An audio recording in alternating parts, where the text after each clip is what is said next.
Many happy returns of the day. Thank you. সবসময় ভালো থাকো। Thank you.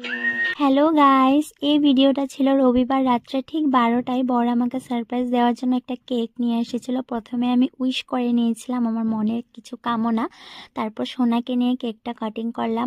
আর সাথে ছিল শাশুড়ি মার বুলটি ভিডিও কলে। কেক কাটা হবে আর সোনা বাবা সামনে থাকবেন, এটা কি হতে পারে? দেখো কত এক্সাইটেড। আবার কিন্তু পার্সোনালিও আমাকে উইশ করেছে, যেটা তোমরা একটু পরে দেখতে পারবে। এই ব্লগটার কোনো বড় ব্লগ করিনি, তো বড় ছোট ছোট মিনি ব্লগ করে দিয়েছিল, সেইটাই আমি তোমাদের সাথে দেরি হলেও শেয়ার করলাম। জানো তো, রবিবার দিন থেকে রাতটা পুরো ধকলের মধ্যে কেটেছে। কিভাবে যে যুদ্ধ করে সেই দিনটা পার করেছিলাম, আমি তো ভাবিনি রাত 12টায় আমি সারপ্রাইজ পাবো। আমি ভুলেই গেছিলাম, এত ক্লান্ত হয়ে গেছিলাম। কিন্তু বর ঠিক আমাকে সারপ্রাইজ দিয়েও দিল। আবার বলো। Happy birthday mamma. এই বেলুন, বেলুন কালকে লেগেছে। বলো। বেলুন। হ্যাঁ, বেলুন। পাপা কার বার্থডে? কার হ্যাপি বার্থডে? মামা হ্যাপি বার্থডে।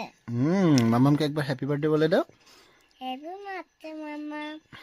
এর থেকে কিউট উইশ আর হতে পারে বলো? থ্যাংক ইউ সো মাচ সোনা পাপ্পা। আর বর একটু আফসোস করছিল তোমাকে কিছু দিইনি, কিন্তু বর যে আমাকে এত সুন্দর জায়গায় ঘুরিয়ে এনেছে বার্থডের দিন, সেটা তোমরা আমার বড় ব্লগে দেখলে বুঝতে পারবে। বাই।